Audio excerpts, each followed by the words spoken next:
بسم الله الرحمن الرحيم. الرحمن علم القرآن خلق الإنسان علمه البيان.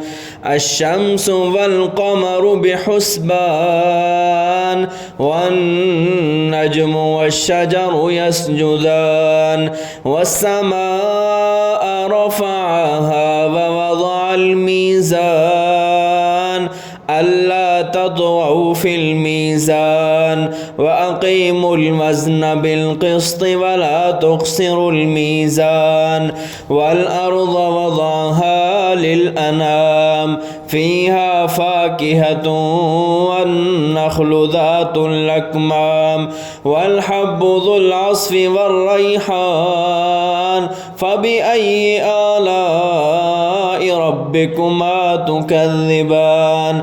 خلق الإنسان من صلصال كالفخار وخلق الجن من مارج من نار فبأي آلاء ربكما تكذبان. رب المشرقين ورب المغربين فبأي آلاء ربكما تكذبان.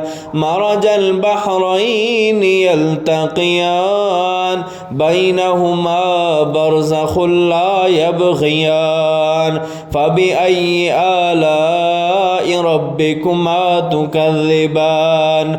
يخرج منهما اللؤلؤ والمرجان فبأي آلاء ربكما تكذبان. وله الجوار المنشآت في البحر كالأعلام فبأي آلاء ربكما تكذبان.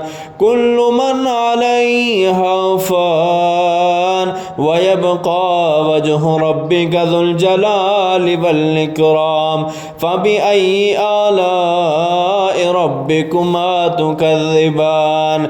يسأله من في السماوات والأرض كل يوم هو في شأن فبأي آلاء ربكما تكذبان.